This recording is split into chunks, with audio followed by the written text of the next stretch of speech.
আসসালামু আলাইকুম। আমি আছি আসলে ভিরিন্দা গ্রামে, সান্তানপাড়া গ্রামের ঠিক পাশাপাশি। আর আমাদের পূর্বপাড়ায় রয়েছে হচ্ছে ডাঙ্গা। ঠিক মাঝামাঝি অবস্থান হচ্ছে ভিরিন্দা গ্রামের। আচ্ছা, এই গ্রামের মধ্যে এমন সুন্দর একটা লোকেশনে একটি মসজিদ আছে, সেটা আপনাদের হয়তোবা অনেকেরই অজানা। আমি আজকে এই মসজিদটা আসলে আপনাদেরকে দেখানোর চেষ্টা করব। আসলে সময়ের বিবর্তনে, সময়ের সাথে সাথে কিন্তু অনেক অনেক মসজিদ তৈরি হয়েছে, অনেক মডেল মসজিদ কিন্তু তৈরি হয়েছে। কিন্তু আমি নিশ্চিত যে এত সুন্দর একটি জায়গায়, এখানে হাওরের মতন বিশাল জায়গা রয়েছে, এত সুন্দর একটি জায়গায় এত ছোট্ট সুন্দর একটি মসজিদ আপনাদেরকে কিন্তু সেই 90 দশক মনে করিয়ে দিবে। কেন জানেন? আগে কিন্তু এরকম ছোটখাটো মসজিদই ছিল, যেগুলো কিন্তু আমাদের এখনো মনে দাগ কাটে। আর এখন বিশাল বড় বড় মসজিদ, কিন্তু সত্যি কথা বলতে কি, মুসল্লির সংখ্যা কিন্তু অনেক কম। তো আমি আর কথা না বাড়াই, এইখানকার মসজিদের যিনি দায়িত্বরত রয়েছেন, যিনি এই মসজিদ সম্পর্কে জানেন, যিনি আমাকে সত্যি বলতে দাওয়াত করে এনেছেন, তো ওনার কাছে আমি সত্যি অনেক কৃতজ্ঞ। মসজিদের ভিডিও করতে আমি অনেক বেশি পছন্দ করি। চলুন কথা না বাড়িয়ে ভাইয়ের সাথে কথা বলি। আসসালামু আলাইকুম। ওয়ালাইকুম আসসালাম। আচ্ছা ভাইয়া, এই মসজিদের আসলে নামটা আসলে কি? এই মসজিদের নাম হচ্ছে বাইতুল মুবারক জামে মসজিদ বিরিন্দা। আচ্ছা আচ্ছা। তো ভাইয়া, এটা আসলে কতদিন হয়েছে এই মসজিদটি? মসজিদটা আপনার 3 বছর হয়েছে। 3 বছর? হ্যাঁ, জি আচ্ছা, মসজিদের মধ্যে মানে জুম্মার নামাজ কি হয়? জি, জুমার নামাজ হয়। আলহামদুলিল্লাহ।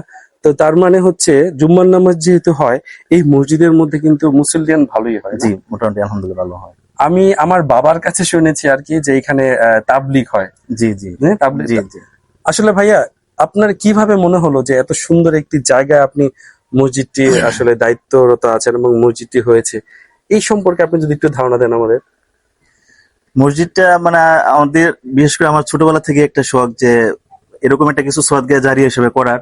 আচ্ছা আচ্ছা। তো তারই প্রেক্ষিতে একটা স্বপ্ন ছিল, যদি আল্লাহ তাআলা কখনো তৌফিক দেয় মানে মসজিদ করার জন্য চেষ্টা করব। আচ্ছা আচ্ছা। তো আলহামদুলিল্লাহ আল্লাহ তাআলার এই হুকুমে মানে আমরা 2022 সালে মানে মসজিদের প্রায় 18% জমি নিয়ে মানে মসজিদের রেজিস্ট্রেশন করে শুরু করি।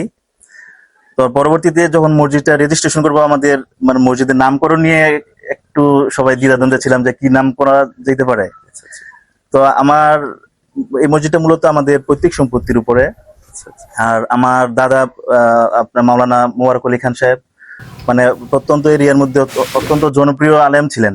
আচ্ছা আচ্ছা। উনি ওই সময়ে আপনার দেওবন্দ থেকে মানে পড়াশোনা করে আসছেন। তো আমাদের এলাকার মধ্যে অনেক বড় মাপের উনি আলেম ছিলেন। তো আমরা চিন্তা করছি তাহলে ওনার নাম অনুসারে এই মসজিদটার নামকরণ করা হোক। তারপর পরিপ্রেক্ষিতে আপনার মসজিদের নাম বাইতুল মুবারক জামে মসজিদ করা হয়। খুবই সুন্দর। জি আচ্ছা ভাইয়া, এটা তো ভিরিন্দা গ্রাম। জি ভিরিন্দা গ্রামের এবং আশেপাশের অনেক মুসল্লিয়ান কিন্তু রয়েছে। জি জি। তো আপনি আমার এই ভিডিওর মাধ্যমে আমি চাইবো আপনি সবাইকে দাওয়াত করেন, যেন সবাই এই মসজিদে আসেন। জি অবশ্যই। আপনার এই ভিডিওর মাধ্যমে আমি বলতে যাচ্ছি সবাইকে যে মসজিদ তো আল্লাহর ঘর, হ্যাঁ হ্যাঁ। সবারই মানে অধিকার আছে মসজিদে আসার, নামাজ পড়ার।